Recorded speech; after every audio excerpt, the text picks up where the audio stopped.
नमस्कार, question our में आप सभी का बहुत स्वागत। मैं हूं आपके साथ सचिन वर्मा और आज बात पर्यावरण दिवस की। देश भर में पर्यावरण दिवस मनाया गया और साथ ही पर्यावरण संरक्षण के बड़े बड़े दावे हो रहे हैं। लाखों करोड़ रुपए की पर्यावरण संरक्षण, जलवायु परिवर्तन और वन संरक्षण के नाम पर खर्च किए जा रहे हैं। लेकिन सवाल ये है कि जिन हिमालयी राज्यों के जंगल पूरे देश को ऑक्सीजन देते हैं, जिनकी नदियां करोड़ों लोगों की प्यास बुझाती हैं, जिनके पहाड़ जलवायु संतुलन का आधार हैं, आखिर उन्हें बदले में क्या मिलता है? उत्तराखंड जैसे राज्य की कीमत भी चुकाते हैं वो लोग और आपदाओं का दर्द भी झेलते हैं और पर्यावरण संरक्षण की जिम्मेदारी भी निभाते हैं। लेकिन क्या पर्यावरण बचाने की इस लड़ाई में हिमालयी राज्य को उनका हक मिल रहा है? तो चलिए, बड़ा सवाल यही है कि विश्व पर्यावरण दिवस पर प्रकृति को बचाना एक बड़ी चुनौती है और लगातार हर जगह हर साल हम देखते हैं कि किस तरीके से लाखों लाख पेड़ लगाए जाते हैं। लेकिन फिलहाल तस्वीर पर्यावरण की बदलती हुई नजर नहीं आ रही है। जलवायु परिवर्तन का खतरा हिमालय राज्यों पर ज़्यादा बढ़ रहा है। पर्यावरण संरक्षण पर फोकस करने की बात हो रही है और सरकार के दावों की आज हम पड़ताल भी करेंगे। इसके अलावा जल, जंगल और ज़मीन संरक्षण के सामने विकास की बहस को जन्म मिलता है। ग्लेशियर पिघल रहे हैं, भविष्य के लिए जल संकट की चेतावनी लगातार सामने आ रही है। आपदाएं बढ़ रही हैं, चिंताएं भी बढ़ रही हैं और सवाल ये है कि पर्यावरण आज कितना सुरक्षित है। तो आज इसी पर बात होगी कि आखिर किस तरीके से पर्यावरण दिवस पर लगातार बातें तो बड़ी बड़ी हो रही हैं, हर साल लाखों लाख पेड़ लगाए जाते हैं, लेकिन फिर भी तस्वीर आखिर क्यों नहीं बदलती? क्या सिर्फ फोटो खिंचवाने के लिए, दिखाने के लिए, फेसबुक पर फोटोज़ अपलोड करने के लिए और संदेश देने के लिए ही सिर्फ ये काम हो रहा है, या सच में ज़मीनी स्तर पर कोई काम हो रहा है या नहीं? कितने पेड़ लगाए गए और कितना बजट जो है पर्यावरण को संरक्षित करने के लिए सरकार के द्वारा खर्च किया जा रहा है, ये सबसे बड़ा सवाल है। तो पर्यावरण संरक्षण पर सरकार का फोकस है। जल, जंगल, ज़मीन बचाने की बात हो रही है। इसके अलावा विकास, डेवलपमेंट एक बड़ा मुद्दा है सरकार के लिए, क्योंकि जब बात हाईवेज़ की आती है या बड़े कंस्ट्रक्शन की आती है, सुरंग बनाने की आती है, तो कहीं ना कहीं ये आरोप भी लगते हैं कि इससे पर्यावरण बदल रहा है और जिस तरीके से पहाड़ों की कटाई हो रही है, उससे भी कहीं ना कहीं जो प्रकृति है उसको नुकसान पहुंचता है। तो एक तरफ पर्यावरण बचाने की चुनौती और दूसरी तरफ विकास को आगे बढ़ाने की भी एक पहल सरकार की तरफ से होती हुई नज़र आ रही है। तो देखना होगा कि किस तरीके से यहाँ पर पर्यावरण बचाने की जो लाखों कोशिश हो रही हैं, उनका कितना असर हो पाता है और सरकार जो है अब इसके लिए क्या कुछ कर पाती है। क्योंकि धामी सरकार पर्यावरण संरक्षण के लिए इकोलॉजी और इकोनॉमी दोनों पर संतुलन बनाए रखने की बात करती है। सरकार ने वनों और जल संरक्षण के लिए कैंपा के तहत लगभग 339 करोड़ की कार्य योजना और प्रदेश में अवैध खनन को रोकने के लिए 24 करोड़ से अधिक का विशेष बजट भी जारी किया। तो दामी सरकार ने कुछ बड़े काम भी इसके लिए किए हैं, चाहे बात वन एवं जल संरक्षण की हो, कैंपा परियोजना के तहत वनों में आग की रोकथाम हो, वन्य जीव संरक्षण हो, जल स्रोतों को पुनर्जीवित करने के लिए एकीकृत परियोजनाएं चलाई जा रही हैं। परणागत और इसके अलावा जैव विविधता, मधुमक्खी, पक्षियों के संरक्षण के लिए 3B गार्डन जैसे विशेष उद्यान बनाए जा रहे हैं। तो वनों को बचाने और पारदर्शी व्यवस्था को बचाने के लिए लगातार सरकार काम कर रही है। लगातार इसके लिए हिमकाष्ट ऐप भी संचालित किया जा रहा है और कई जो त्यौहार हैं, उन त्योहारों पर बड़े स्तर पर एक पेड़ माँ के नाम, नो व्हीकल डे, ऐसे अभियान जो हैं चलाए जा रहे हैं प्रदेश में। लेकिन क्या इसके लिए उचित काम हो पा रहा है और इससे कुछ फ़र्क भी पड़ रहा है प्रदेश में?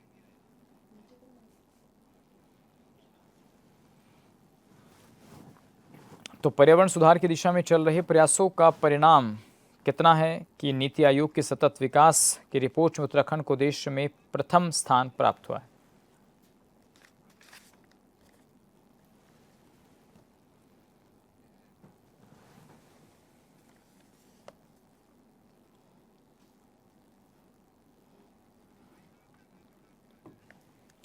तो धामी सरकार ने कितना यहाँ पर काम किया है, इस पर आज बात होगी। पर्यावरण सुधार की दिशा में कितने प्रयास सफल हो पाए हैं। हालांकि नीति आयोग के सतत विकास लक्ष्यों की जो रिपोर्ट है उसमें उत्तराखंड को देश का प्रथम स्थान प्राप्त हुआ है। नो व्हीकल डे जैसे अभियान जो हैं उनसे शहरों में प्रदूषण कम करने की बात और पहल की शुरुआत हुई है। पर्यावरणविदों और जानकारों का मानना है कि चारधाम यात्रा और तेज़ी से हो रहे निर्माण कार्यों के कारण इकोलॉजी पर भारी दबाव बना हुआ है।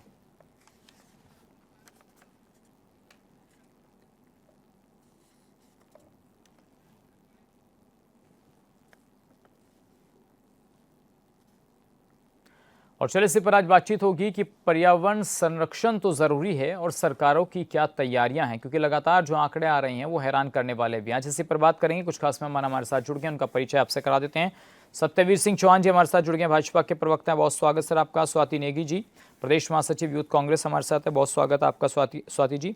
अंकेश भंडारी यूकेडी के प्रवक्ता हैं, आपका भी स्वागत। और उमा सिसोदिया जी आम आदमी पार्टी के प्रवक्ता भी हमारे साथ जुड़ गए, आपका भी बहुत स्वागत। और हम कोशिश कर रहे हैं पर्यावरण के जो जानकार हैं उनसे भी लगातार संपर्क किया जा रहा है, वो आएंगे तो उनका परिचय भी आपसे करवाते हैं।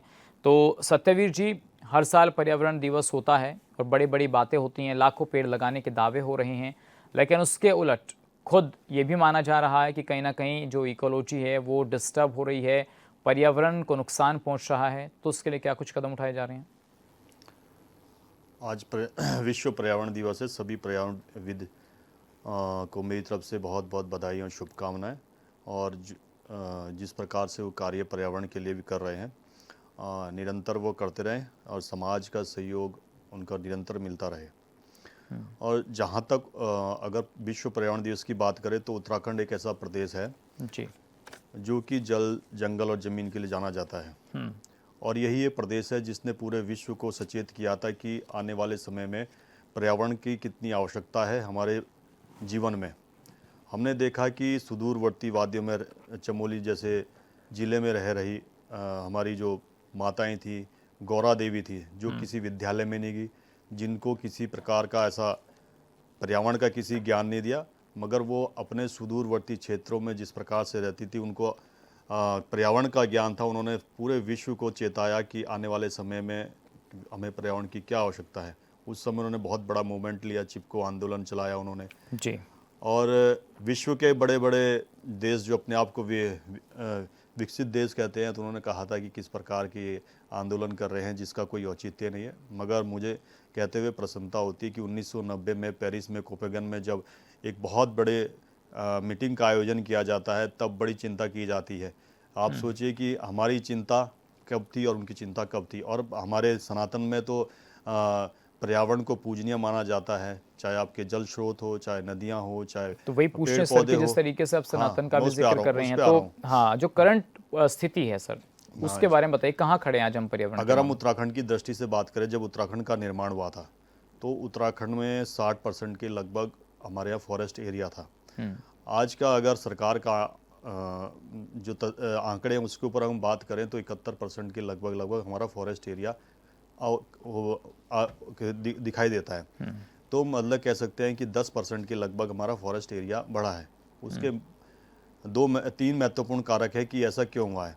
हमारे प्रदेश में हरेला मनाया जाता है जो कि अगले महीने आएगा। जी, हम भारतीय जनता पार्टी अपने संगठन के स्तर पर भी और सरकार के स्तर पर भी ये कार्य निरंतर कर रही है। और ये नहीं कि ये प्रादेशिक हमारी प्रदेश की टीम ही करती है, बूथ लेवल से लेके प्रदेश के तक हम ये कार्य करते हैं। लेकिन सर और जो डेवलपमेंट होता है उस पर भी मैं उस पे लगातार आऊँ, सवाल पहले इस उठ पे रहे आता हूँ मैं। हैं। जो जी, मैंने कहा कि 3 कारक हैं इसके। एक दूसरा कारक ये है कि जो एक पेड़ माह के नाम जो केंद्र सरकार के द्वारा संचालित किया गया, हर वर्ष 1.1 लाख हेक्टेयर भूमि पर वन क्षेत्र उससे बढ़ रहा है। तो अपने आप में दिखाता है कि राज्य स्तर पर भी, केंद्र स्तर पर भी पर्यावरण के लिए एक सुनियोजित तरीके से एक अच्छा कार्य किया जा रहा है। एक और आदरणीय प्रधानमंत्री मोदी जी ने किया है कि ये एक पृथ्वी, एक परिवार और एक भविष्य को देखते हुए पर्यावरण के लिए हमें भी, जो आपने डेवलपमेंट की, विकास की बात करी, उसी को ध्यान में रखते हुए जितने भी अब प्रोजेक्ट हो रहे हैं उनको ध्यान में रखते हुए कि पर्यावरण को नुकसान ना हो और हमारे विकास की गति को भी विकास की गति भी ना रुके। आप ये, मैं जब हम दिल्ली से देहरादून तक हमने जब ये जो नया एक्सप्रेसवे बनाया है, उसमें सबसे महत्वपूर्ण बात है कि पर्यावरण की चिंता करेगी। चाहे वो जंगल की चिंता हो, चाहे जंगली जो जानवर हो उनकी चिंता हो। हाँ, ये 17 किलोमीटर का जो कॉरिडोर बना है डाटकाली से लेके भादराबाद तक, जो आगे तक जो बना है, वो उन चीज़ों को ध्यान में रखता हुआ किया गया है कि कम से कम पेड़ों का नुकसान हो। लेकिन सर, आप और अभी जो थोड़ी देर मूवमेंट, पहले जो बता रहे जंगली थे। जानवरों का मूवमेंट है, हाँ, वो मैं समझ नीचे गया से सर आपकी नीचे बात, से वो उनके लिए हाँ, पास बनाए गए हैं। बिल्कुल। अभी ये आप कह रहे थे कि पेड़ लगाने की बात है, हर साल माँ के नाम एक पेड़, या भाई हर साल नेता लगाते हैं, अब तस्वीर भी हमने दिखाई, और हर नेता तस्वीरें भी डालता है या कोई भी हो, लेकिन सर कितने पेड़ जीवित रह पाते हैं उसमें से? तो 30 से 40%। मैंने आपको बताया कि राज्य गठन पे हमारे इतना परसेंट था, और किसी भी राज्य में इतनी बड़ी प्रगति पर्यावरण के क्षेत्र में नहीं हुई है जितनी बड़ी प्रगति हमने की है।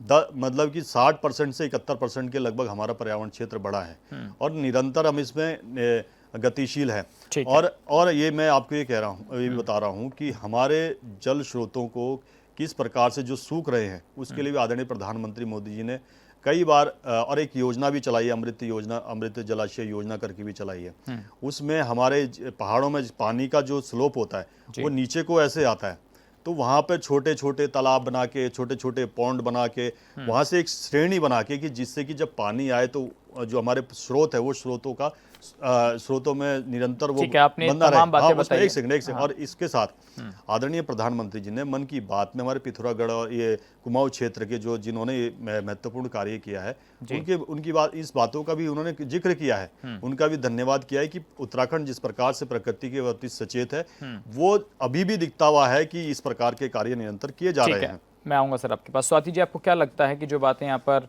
अभी चौहान साहब बता रहे हैं कि भाई सरकारें इतना काम कर रही हैं और ये सब कुछ हो रहा है, तो क्या कुछ लूप होल्स हैं इसमें? देखिए, आज विश्व पर्यावरण दिवस के अवसर पर हमें ये समझना होगा, हमें खुद से एक सवाल करना होगा, क्या विकास का मतलब सिर्फ पेड़ काटना है? हाल ही में किमाड़ी एक जगह है मसूरी विधानसभा में, जहाँ पे 700 पेड़ों को काटने का प्रस्ताव किया गया है, क्योंकि वो सड़कों का चौड़ीकरण करना चाहते हैं।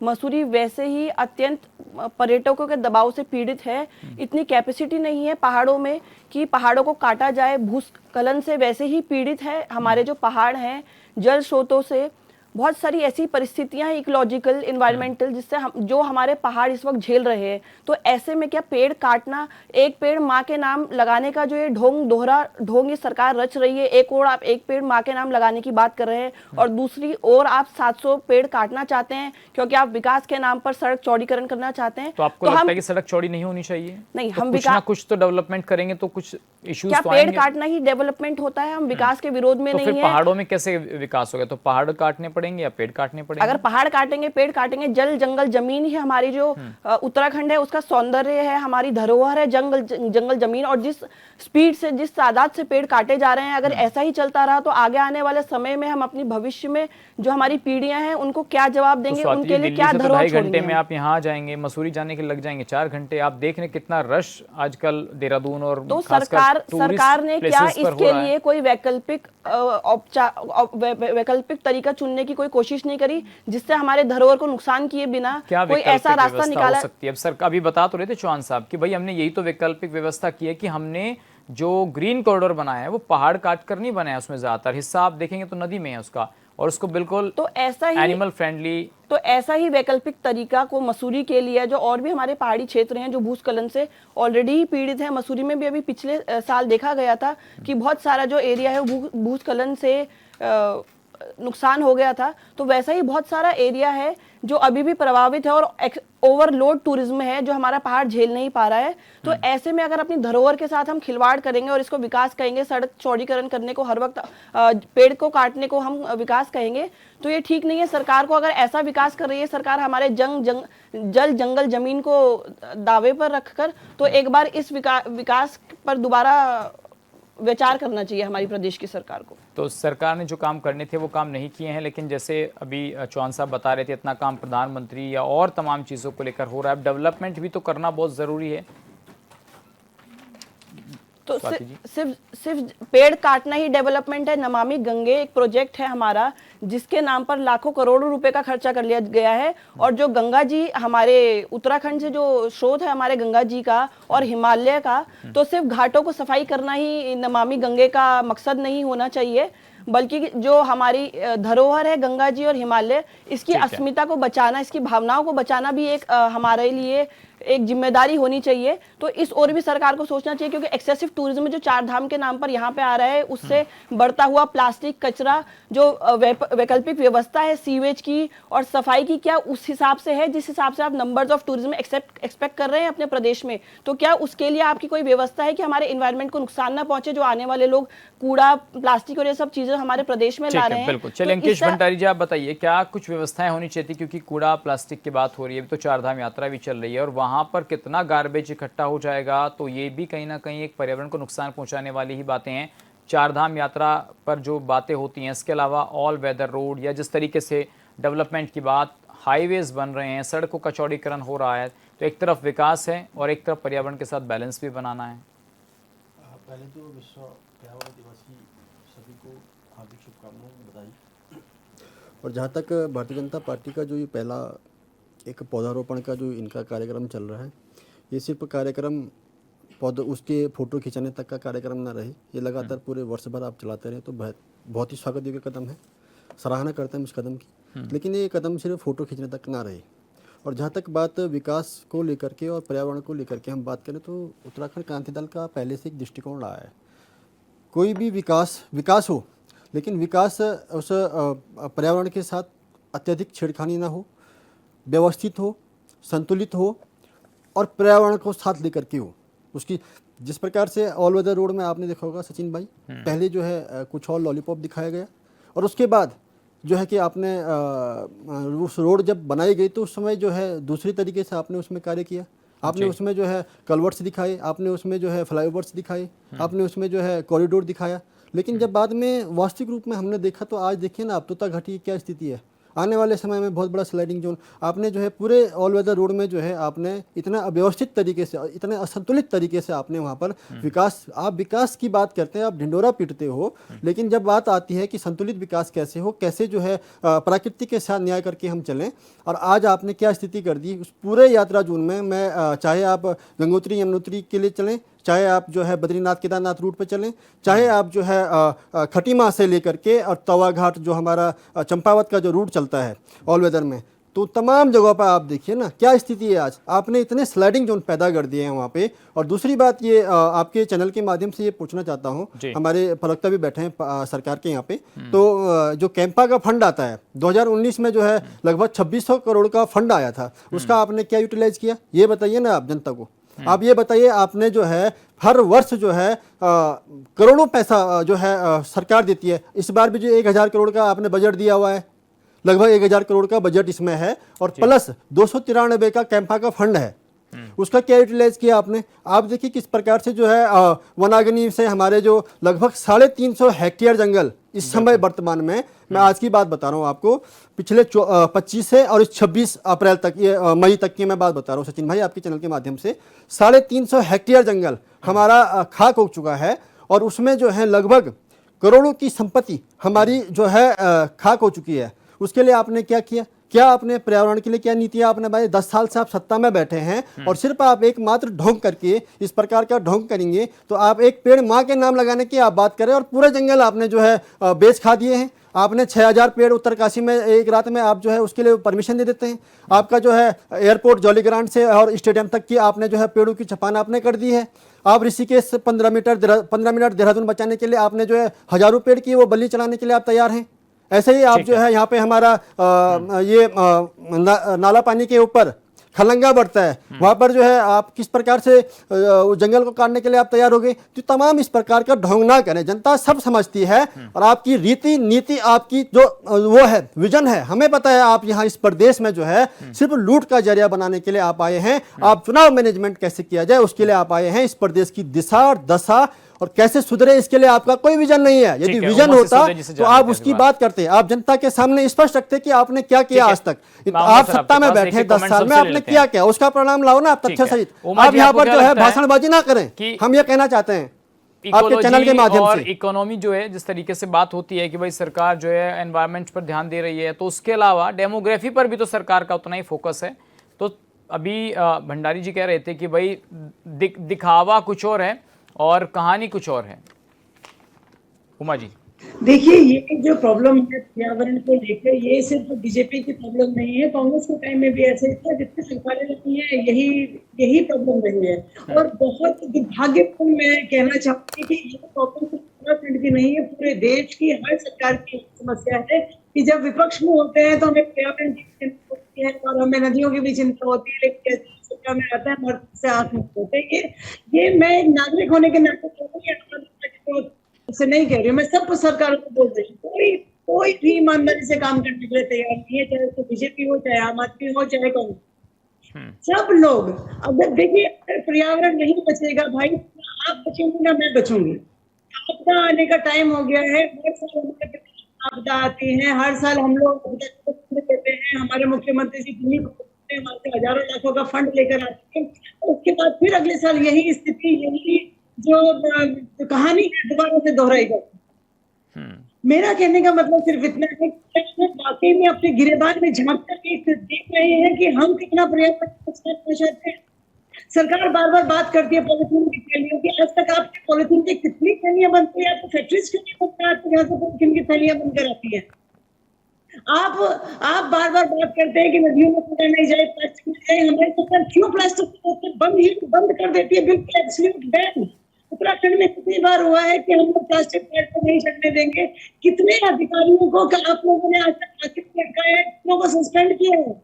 मैं आपको बताना चाहती हूँ एमडीडीए का नक्शा पास होता है, क्योंकि मैं खुद रियल एस्टेट में बहुत अच्छा कह सकती हूँ, एमडीडीए का जब नक्शा पास होता है तो उसमें कागज आता है जिसमें लिखा होता है कि नक्शा आपको इन शर्तों के साथ पास किया जा रहा है, उसमें लिखा होता है कि आप अपने के सामने तो जाएंगे।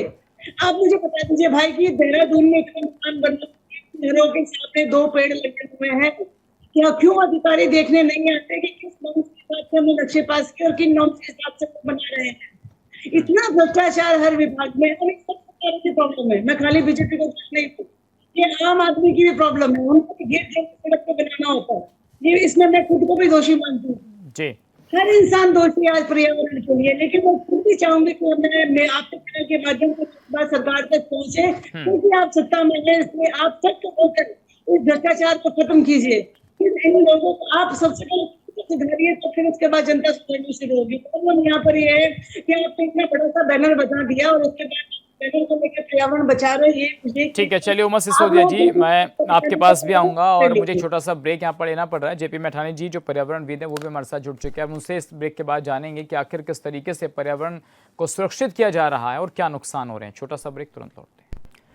तो ब्रेक के बाद आप सभी का एक बार फिर से स्वागत है। आज बात हो रही है पर्यावरण दिवस पर, क्योंकि पर्यावरण का संरक्षण बहुत ज़रूरी है। हम सब चीज़ों को संजोकर रख सकते हैं, लेकिन जब रहने के लिए अच्छी जगह नहीं होगी और सांस लेने के लिए शुद्ध हवा नहीं होगी, पीने के लिए शुद्ध पानी नहीं होगा, तो फिर आने वाली पीढ़ियां कैसे सर्वाइव कर पाएंगी। लगातार हमारे खास मेहमान हमारे साथ बने हुए हैं। जेपी मैठानी जी, आप थोड़ा लेट आए, लेकिन चर्चा का पूरा आपने किस्सा सुना, किस तरीके से तमाम बातें हो रही हैं पर्यावरण को बचाने के लिए। तो आज हम कहाँ खड़े हैं सर इस स्टेज पर?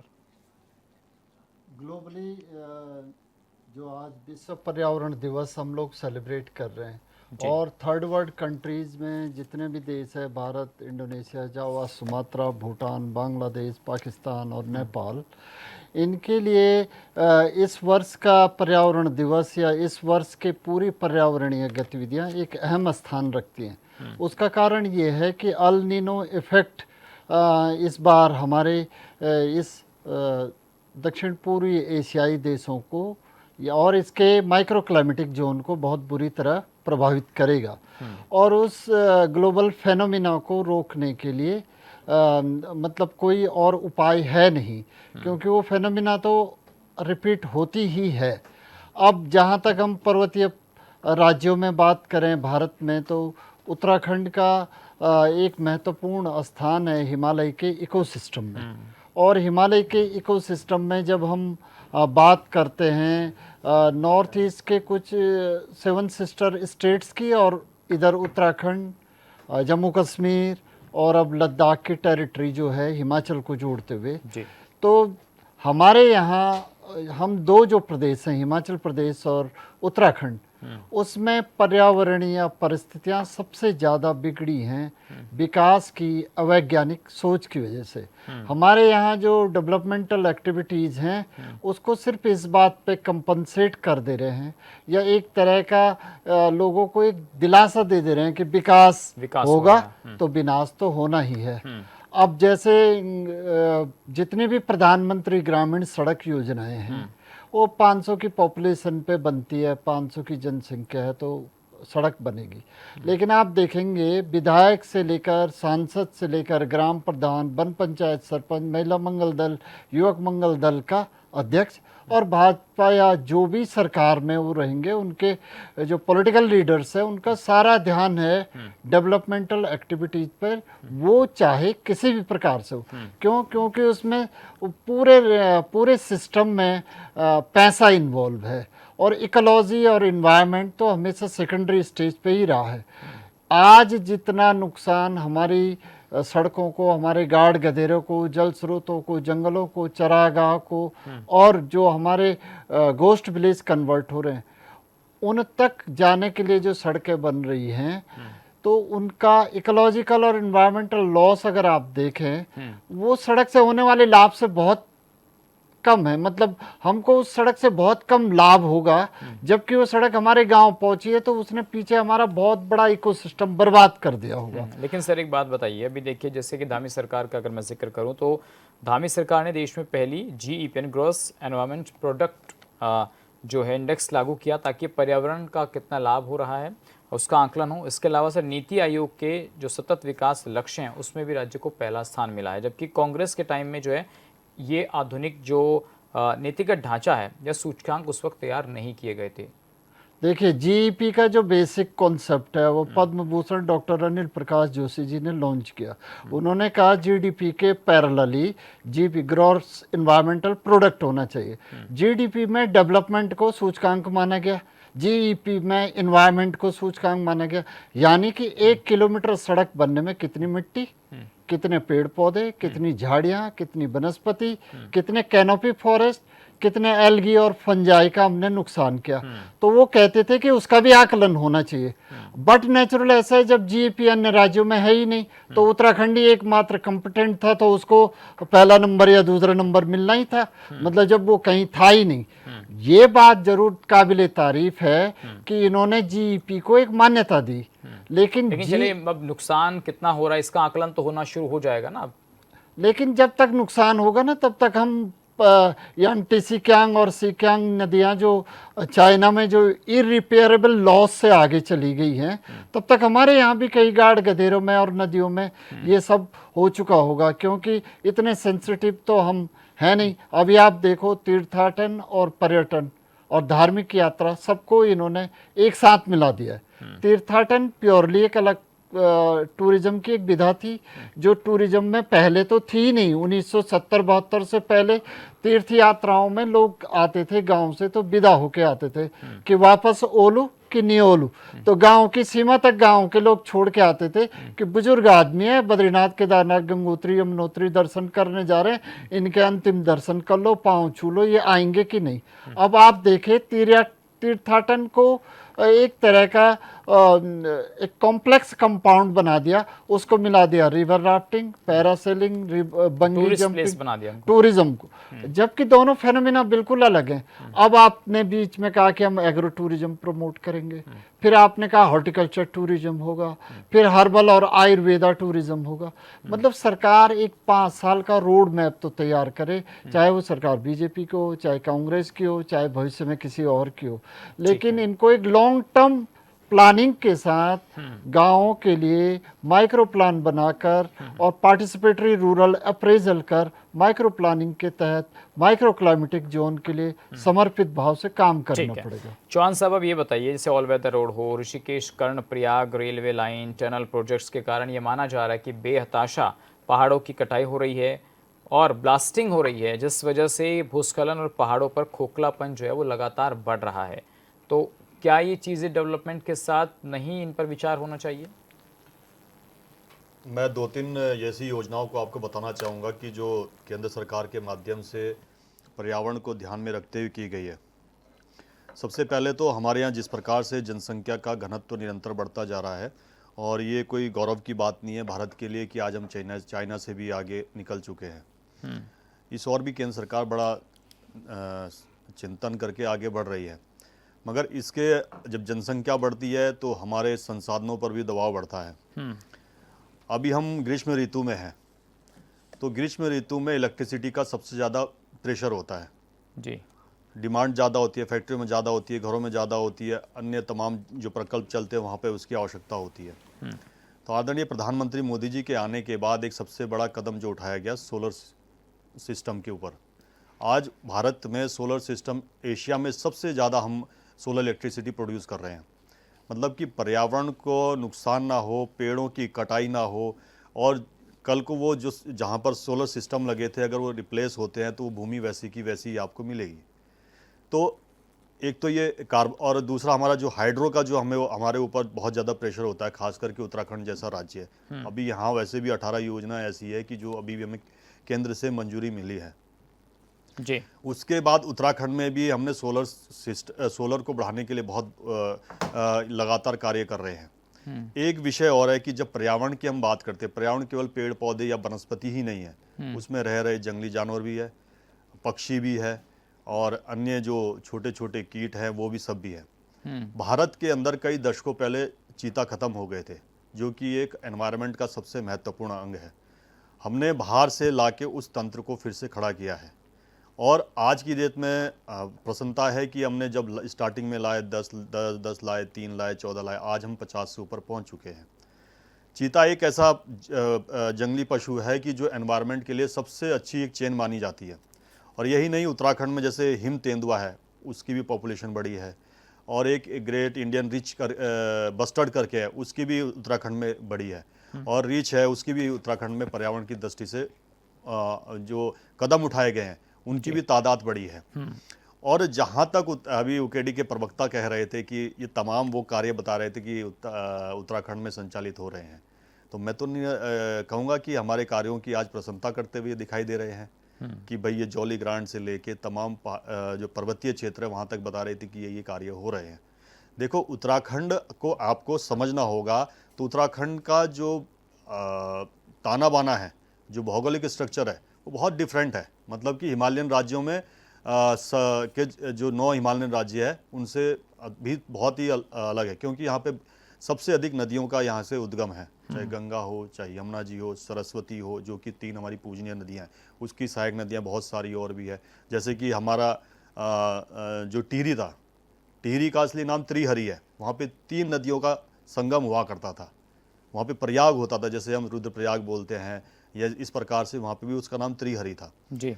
तो हमें जो हमारे जो विकास के जो कार्य हुए उनमें कैसे पर्यावरण को ध्यान में रखना है उस पर निरंतर कार्य हो रहा है। अभी हम जैसे बैठे हैं, हम उजाले में बैठे हैं, तो 2014 से पहले हम LED किसी घरों में दिखाई देती थी, कार्बन उत्सर्जन बहुत ज़्यादा था। तो आज की डेट में हर घर में LED है, कितना ऊर्जा का खपत बच रहा है। और यही नहीं, इस हम देहरादून में बैठे हैं, मुझे याद आता है कि उस समय तीरथ सिंह रावत जी यहाँ के मुख्यमंत्री थे, उनके समय में ही मिशन मोड में लाया गया था कि इलेक्ट्रिक बसें यहाँ पर उत्तराखंड के इस देहरादून जिले के अंदर संचालित की जाए। तो जब उसका अच्छा फीडबैक्स आया, उसके अच्छे रिजल्ट्स आए, उस जनता के बीच में जाके संवाद किया कि इसके क्या आपको क्या इसका लाभ हो रहा है, तो आज 30 के लगभग बसें देहरादून के अंदर संचालित हो रही है। लेकिन सर और भी बहुत सारे इश्यूज हैं। इशू को एड्रेस करने के लिए निरंतर हम काम कर रहे हैं। ठीक है स्वाति जी, आपको क्या लगता है कि जिन इश्यूज पर अभी बात हो रही है? मैं आपको एक और बताता हूँ। अभी जाम की स्थिति की बात हुई, तमाम विषय यहाँ पर आए, चारधाम की बात आई। चारधाम की 900 के लगभग उसका टोटल एरिया है, जो चारधाम की जो प्रोजेक्ट है उसमें से 900 के लगभग कंप्लीट हो गया। बचा कौन सा है? उत्तरकाशी, जो उत्तरकाशी से लेके गंगोत्री तक। वो क्यों रुका है? वो कांग्रेस की यूपी की सरकार, यूपी 2 थी उस समय सरकार थी। पर्यावरण मंत्री उस समय जयराम नरेश थे, उनके पर्यावरण सचिव थे, उनका नाम है मेरे स्किप हो रहा है दिमाग से। उन्होंने पहले उसकी अनुमति दी जी, और जब वो पर्यावरण जब वो सेवानिवृत्त हो गए तो उसके बाद उन्होंने वहां जाके धरना प्रदर्शन किया। तो आपको इस बात को भी समझना होगा कि आपका नैतिक कर्तव्य क्या उसके बाद ही जगता है, जब आप सर्विस में होते तो आपका नैतिक कर्तव्य जागृत नहीं होता है।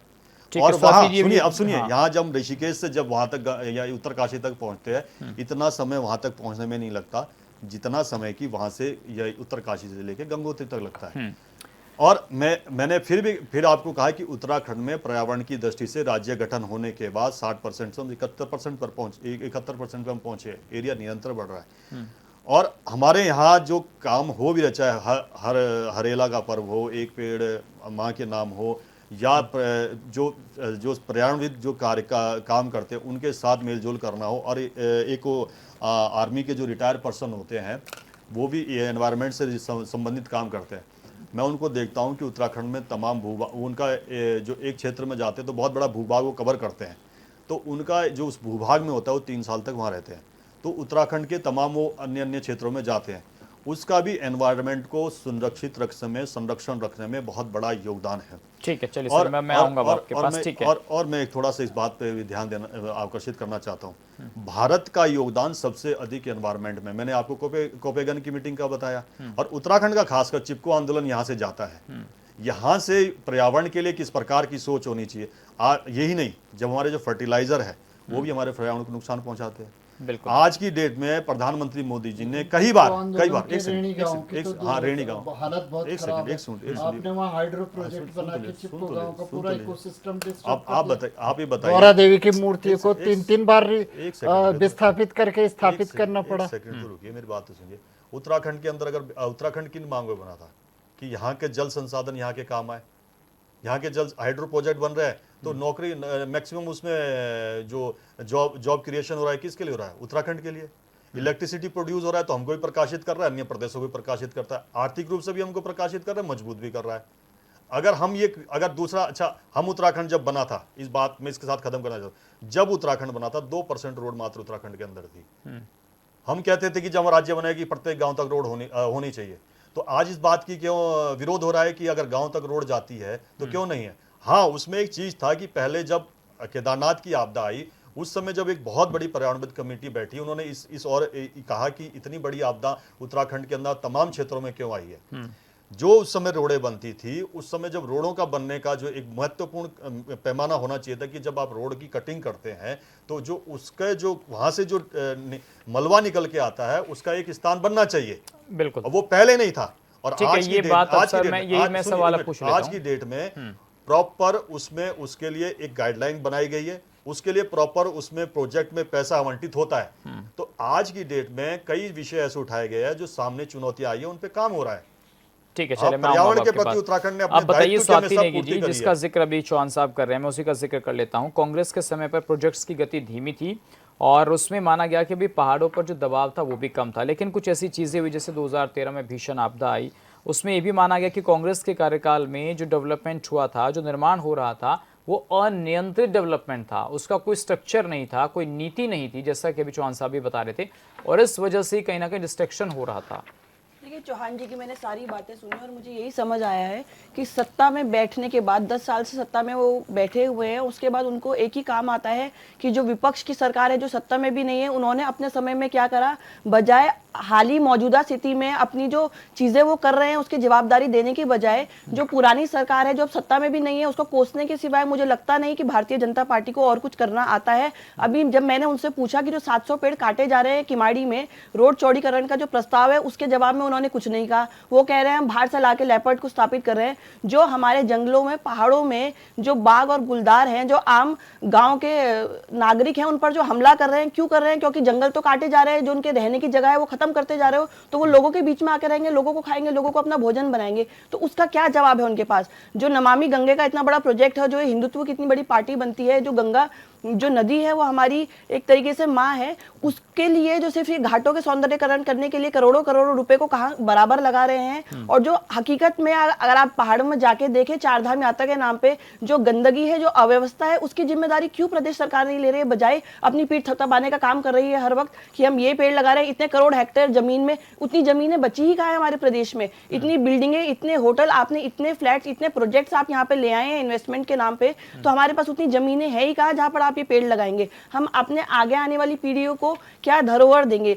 जो उत्तराखंड के जंगल जमीन है, हमारी गंगा है, हिमालय है, ये हमारा धरोहर है। इसे हमें टूरिज्म के नाम पे सिर्फ बेचने का काम नहीं करना चाहिए, धरोहर को हमें संजोने का काम करना बिल्कुल, चाहिए। बहुत सही सवाल उन्होंने उठाया है। मैं अंकेश भंडारी यही सवाल अब आपसे पूछना चाहता था, जिसका जिक्र अभी स्वाति जी कर रही थी कि वोट बैंक को बाहर से लाकर यहाँ बसाने की बात हो, वो कौन लोग आकर बसे हैं, कब बसे हैं, मैं इसका जिक्र नहीं करूँगा। और दूसरा, टूरिज्म रेवेन्यू जनरेट करने के लिए क्या सड़कें चौड़ीकरण करना, टनल बनाना या होटल्स ढाबे खोलना, ये सरकारों की मजबूरियां हो गई हैं? सचिन भाई, सरकारों ने मजबूरियाँ नहीं, सरकारों ने ये बनाने का एक प्रयास कर दिया है कि किस प्रकार से जो इस प्रदेश के जो संसाधन हैं उनका अति दोहन हो। जो यहाँ के जो मूल निवासी हैं उनके हकूक़ और अधिकारों का कैसे करके हनन किया जाए, उसके लिए जो है आप देखेंगे आज पिछले 2022 के चुनाव की हम बात करें तो रायपुर से लेके सहसपुर विधानसभा हो गई, रायपुर हो गया, आपका डोईवाला, राजपुर हो गया, इन तमाम जगह जो है 20% से 35% का वोट बैंक बढ़ चुका था। ये कैसे बढ़ा है? कौन ये लोग हैं जो नाले खाले और जो तमाम जो हमारे जो पुराने जो नाले खाले हैं उन तमाम जगह एनक्रोचमेंट कर दिया? क्यों नहीं सरकार इनके खिलाफ एक्शन लेती है? साथ ही साथ जिस प्रकार से आज प्रदर्शन करना शुरू कर देते हैं, जिस प्रकार से जो अति दोहन आज संसाधनों का हो रहा है इस प्रदेश में, वो तमाम भारतीय जनता पार्टी की सरकार पिछले 10 वर्षों के शासनकाल में हम देखें। आज देखिए आप खनन का क्या बेतासा खनन चल रहा है। विकासनगर में आप देखिए एक एसडीओ है वहाँ पे कोई राजीव नौटियाल करके, आज जो है जिस तरीके से उसको प्रताड़ित किया जा रहा है। जो आपका जो आसान नदी जो कंजर्वेशन है वहाँ पे रिजर्व, जिनकी बात करें कि हम संरक्षण कर रहे हैं, लेकिन वहाँ पे देखिए ना आप उसके 1 किलोमीटर के दायरे में आप देखिए बेतासा खनन चल रहा है। किसके सहाय पर चल रहा है? कौन इन लोगों को वो दे रहा है, वहाँ पे परमिशन दे रहा है? तो ये तमाम चीज़ें ये देखें, ये सिर्फ बोलने की बातें ना रहे, कहने का मतलब है कि बोलने तक सीमित ना रहे। आप सिर्फ बड़ी बड़ी बातें ना करें, आप उसको धरातल पर लेने का काम करें। और जहाँ तक यात्राओं की बात, अभी हमारी बड़ी बहन स्वाति नेगी जी ने कहा कि भाई चार धाम, वास्तविक रूप से आज चार धाम यात्रा में जो है सरकार सिर्फ पीठ थपथपा रही कि हमने जो बद्रीनाथ में पिछले 1 महीने में 12 लाख लोग आ गए। तो आप ये बताएं 12 लाख लोगों ने इस उत्तराखंड की आर्थिक स्थिति में क्या योगदान दिया? पहली बात तो ये है, कितने लोगों को जो है वास्तविक रूप से सरकार को कितने डायरेक्ट और इनडायरेक्ट रूप से बेनिफिट हुआ उत्तराखंड के लोगों को, कितने लोगों की आर्थिकी उसमें जो है इन लोगों ने जो है सहयोग किया।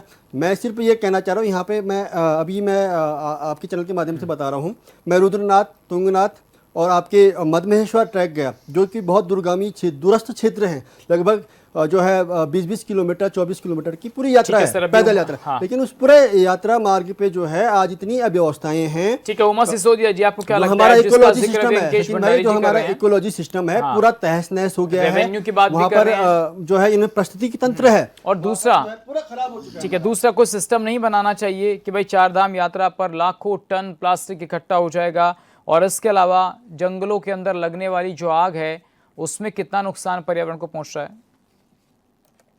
देखिए एंकर महोदय, मैंने अपने पूर्व के वक्तव्य में सिर्फ एक बात कही कि अगर सरकार वाकई में ईमानदारी से काम करे तो हम हर चीज का हल निकाल सकते हैं। लेकिन प्रॉब्लम यहाँ है कि ईमानदारी नहीं है। मैंने अभी एमडीडीए की बात करी, जब वो एमडीडीए नक्शा पास करते हैं कि 2 पेड़ लगाने चाहिए, तो क्या सरकार की जिम्मेदारी नहीं बनती कि हमारे जो नागरिक हैं वो किस तरीके से कार्य कर रहे हैं, क्या वो 2 पेड़ लगे या नहीं लगे? सबसे पहला काम, आप सिर्फ लोगों को आप नहीं कह सकते कि भाई आप पर्यावरण के दिन जाइए और जाकर एक जो है पेड़ लगाकर आप आ जाइए। ये हम सबकी सामूहिक जिम्मेदारी है। लेकिन क्योंकि सरकार सत्ता में है, सबसे ज्यादा जिम्मेदारी इस समय सरकार की हो जाती है कि वो खुद ईमानदारी से काम करे और नागरिकों को ईमानदारी से काम करने का पाठ पढ़ाए। अगर हम लोग कहीं गलती करते हैं, कोई नागरिक गलती करता है, तो वो भी उतना ही दोषी है जितनी की दोषी हमारी सरकार है। लेकिन प्रॉब्लम यहाँ पर आती है कि सिर्फ वोट बैंक के लिए आप बाहर से लोगों को लाकर बसाते हैं। वो विधायक जो पहले कांग्रेस में थे, वो वॉशिंग मशीन में साफ होकर इस समय बीजेपी में है, और अब वो बिल्कुल पाक साफ है। वो चाहे कितने लोगों को बसा सकते हैं, उनके ऊपर कोई उंगली उठाने वाला नहीं है। और जिस तरीके से 4 धाम में आप लोगों ने, ठीक है, सड़क चौड़ी करी, विकास पे आप लोग सड़क चौड़ी करते हैं। मैं समझती हूँ कि अगर ये किमाड़ी का जो रास्ता है वो चौड़ा किया जा रहा है तो 700 पेड़ जो कट रहे हैं, मुझे उसका दुख है। लेकिन इसका एक वैकल्पिक क्या सोल्यूशन हो सकता है, उस पे आपको जो पर्यावरण विद है उनके साथ सरकार को बैठना चाहिए कि कितना मिनिमम पेड़ हम लोग काट पाए, कितने हम छोटे छोटे पुल बना पाए, कितनी हम छोटे छोटे सुरंगें बना पाए कि हमारा रास्ता भी ठीक से ठीक है बने सर, आपको क्या और हमारा लगता है विकास भी हो और हमारा जेपी पर्यावरण भी मैठानी बचा जी, रहे। जो उमा जी कह रही हैं भाई डेवलपमेंट होगा तो फिर कैसे होगा? कोई वैकल्पिक व्यवस्था उसके लिए है? पहाड़ अगर रास्ता ऊपर लेकर जाना है तो कुछ ना कुछ तो कंस्ट्रक्शन में ऊंच नीच करनी पड़ेगी ना। जी, मैं आपके चैनल के माध्यम से ही एक दो बात कहना चाहता हूँ। जैसे कि चौहान जी ने बताया कि पहले की सरकारों के टाइम पे जो काम होता था उसमें इन्वायरमेंटल पक्षों को उतना ध्यान नहीं दिया जाता था या अनसाइंटिफिक होते थे जो होते थे। लेकिन जब से देश की आज़ादी हुई तब से जितने भी बड़े डेवलपमेंटल प्रोजेक्ट बनते हैं उनके लिए 7वीं पंचवर्षीय योजना के बाद इन्वायरमेंट इम्पैक्ट एनालिसिस, जिसको EIA बोलते हैं, वो रिपोर्ट बनना अनिवार्य अंग है। तो इसलिए ये बात सच नहीं है कि कांग्रेस के टाइम पे EIA नहीं बनती थी। वही वेबकॉस तो आपके Tehri hydro development corporation, Vishnughat Pipalkoti जल विद्युत परियोजना NTPC के साथ काम करती है तपोवन में। वही ऋषिगंगा हाइड्रो प्रोजेक्ट में उसके लिए उमा भारती जी उस समय अध्यक्ष थी, जब 2013 की केदारनाथ आपदा आई, वेबकॉस के अध्यक्ष वही थी। तो मतलब कहने का ये है EIA तो हर प्रोजेक्ट के लिए बनती है। बिना EIA और बिना wild life institute of India की डिटेल प्रोजेक्ट रिपोर्ट में एक स्पेसिफिक चैप्टर हुए बिना कोई भी बड़े प्रोजेक्ट हिमालय में स्वीकृत होते ही नहीं। पहली ये बात, इसको क्लियर कर देना अच्छा रहेगा। दूसरी बात, अगर आप देखें कि जो सोलर पावर है, सोलर पावर में अभी तो उत्तराखंड सरकार जो सब्सिडी देती थी वो बंद कर दी। अब केंद्र सरकार की 3 किलोवाट के प्रोजेक्ट में 2,20,000 रुपये में 80,500 रुपया केंद्र सरकार देती है। स्टेट गवर्नमेंट ने अपना हिस्सा बंद कर दिया पिछले 1.5 साल से। अब सुना है कि शायद इस बार अक्टूबर नवंबर से वो शुरू होगा। मेरा ये कहना है कि जो wild life man versus wild life conflict है उसको भी देखा जाना चाहिए। पूरा इकोसिस्टम हमने डिस्टर्ब कर दिया। पहाड़ों की कैरिंग कैपेसिटी, उनकी धारण क्षमता कितनी है टूरिज्म पॉइंट ऑफ व्यू से और तीर्थाटन पॉइंट ऑफ व्यू से, ये पूरे 4 धाम का स्टडी होना चाहिए जिसमें हेमकुंड भी हो, वैली ऑफ फ्लावर भी हो। ठीक है, चलिए सर, बहुत शुक्रिया आप सबका। और मेरे पास समय का अभाव है। सत्यवीर जी, स्वाति जी, अंकेश जी, जेपी मैठानी जी और उमा सिसोदिया, तमाम मेहमानों का शुक्रिया। अब पर्यावरण संरक्षण तो जरूरी है, लेकिन सरकार इसके लिए कितना तैयार है, कितनी सरकार की तैयारी है, देखना होगा। आज के लिए बस इतना ही। नमस्कार।